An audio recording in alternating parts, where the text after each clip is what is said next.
Wananiita PR ama ukipenda Presenter Ramsey, na kila siku kinipa shavu nitakupa shavu. Niko katika mtaa wa Kangemi, mahala ambapo panajulikana kama Gishagi, na ile shughuli ambayo inaendelea hapa ni ya kumuaga mwenda zake ambaye alikuwa ni mwendeshaji bodaboda katika eneo hili. Kwa hivyo leo nimeamua nikupatie shughuli nzima na nikuonyeshe jinsi mambo huwa yanafanyika hapa katika mtaa wa Kangemi wakati ambapo mtu ama mwanabodaboda anapoteza maisha yake. Kwa hivyo niko na mwanabodaboda mmoja hapa, ningependa tu tupige naye story, atuelezee shughuli nzima inafanyika vipi. Kwa hivyo ningependa tu kwanza ujitambulishe, utuambie unaitwa nani? Niko majina naitwa Stanley. Lakini nickname najulikana kama Chui. Okay. Na kuanga hapa Gishagi hapa. Okay. Na kwa hivyo Chui, ni nini ambacho kinafanyika hapa hivi leo? Huyu ni ndugu yetu tunamwomboleza. Alikuwa anaitwa David Amayo Nami. Kwa nickname alikuwa amejibandika Babaida, jina ya msichana yake. Alituacha kwa mambo ya tofauti tu. Alianguka hapa juu. Kwa hivyo alipata ajali? Alipata ajali hapa juu, akaanguka. Okay. Hatukuwa tunatarajia ni mahali anaweza enda impeleke mpaka makaburini. Okay. Hatukuwa tunatarajia. Tulikuwa tunajua ni mtu anaenda hospitali siku moja, kesho amerecover. Amerudi. Lakini wakati ameenda hospitali amemaliza wiki 3. Wiki ya kwanza alikuwa amerudi vizuri. Wiki ya pili amerudi vizuri. Hii wiki ya 3 mara ya mwisho ndo alianza kupoteza fahamu kabisa mpaka mwishowe kutuacha. Akuaga. Na tumeona kumekuwa na mtafaruko, kufurugana hapa na polisi, wakijaribu kuzuia watu wasifikishe huu mwili hapa. Ni nini ambacho mmefanya mpaka mkafika hapa?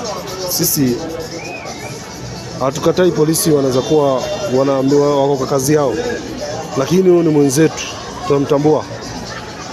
Kitu nye tutaki, tuko nataka uizi karibu. Tumechungana na hii uizi, watu wasiibiwe. Tumemtoa mochari Kenyatta, tumekuja naye pole pole. Hakuna mtu yote amelia kwa hii barabara ameibiwa. Sasa ile kitu mimi nimestuka, mbona walikuwa wanakataa asiingie? Tumaanishe serikali kuna kitu inajua kuhusu jamaa kifo yake. Kama kuna mtu anajua kifo yao jamaa, sababu si hatuko natarajia kama ni mtu anaweza kufa. Ni mtu alikuwa ameanguka chini, alianguka na pikipiki kidogo tu, sio hata mahali tunasema alikuwa high speed, alianguka tu na akapeleka hospitali. Tukajua siku 2-3 amerecover, amerudi sawa. Na hata hii wiki 2 alikuwa kwa sawa. Hii wiki ya 3 ndio mambo inaanza kuja kuharibika. Lakini mimi bado naomba daktari wa Kenyatta, ukiona mgonjwa amepata ajali, kimbia uangalie scanning, mpime kutoka juu mpaka chini, ameweza kuwa ameumia wapi. Huyu ndugu yangu naona kama aliumia kichwa. No, madaktari walichelewa kumwangalia akili yake, ameanguka hiyo kichwa yake ameumia kivipi. Mimi naomba daktari wa Kenyatta lazima hapa mjue kazi yenu ni gani. Msiangalie fedha, msiangalie pesa yenu, mshahara. Angalia hata sisi wakulima wadogo. Na wakati tunaambiwa kwamba huyu jamaa alifariki na ajali, na wakati mwili ulikuwa unaletwa, tumeona baadhi ya waendeshaji pikipiki wakiendesha pikipiki kwa njia ambayo haifai. Nyinyi kama wanabodaboda ama uongozi wa wanabodaboda hapa Gishagi, mnachukua jukumu gani kuona kwamba ajali zingine kama hizi hazifanyiki? Tumejaribu kuongelesha vijana, au kiona wenye wanapeleka hivyo ni vijana wadogo, hawajui maana ya kuumia ni nini. Ni mtu akitoka hapa anakimbia mzazi ampatie chakula akule.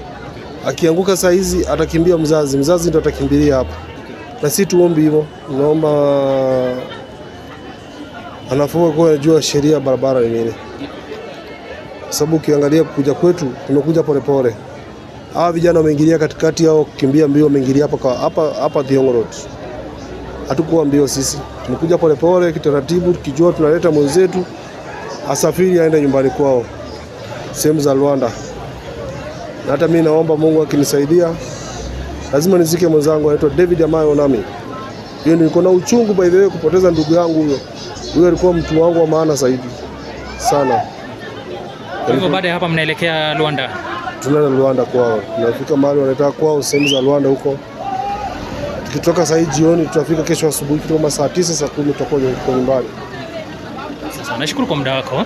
Kwa hivyo mpenzi mtazamaji, jinsi ambavyo nilikufahamisha ni kwamba wakati mtu anapata ajali, tofauti na maeneo mengine hapa Nairobi, hapa Kangemi ama hata ukitembea kule sehemu za Kawangware, huyo mtu lazima mwili wake ufikishwe mahala ambapo alikuwa anafanyia kazi ama alikuwa anaishi. Kwa hivyo tutazidi kufuatilia hii shughuli, tujue ni nini ambacho kitajiri baada ya hapa. Na ikumbuka kwamba kumekuwa na mtafaruko hapa na pale, wakikimbizana na polisi kushoto kulia. Mwishowe wameweza kufika katika eneo hili na mwili umeweza kuondolewa na ukawekwa kando kwa ajili ya watu ambao walikuwa wanamfahamu, marafiki, jamii na pia ndugu zake kuweza kutazama kabla ya kusafirishwa na kupelekwa katika kijiji ambacho kinajulikana kama Luanda. Kwa hivyo tutazidi kufuatilia hii shughuli nzima na kukupasha. Wananiita pia mkipenda Presenter Ramsey, na kila siku kinipa shavu nitakupa shavu.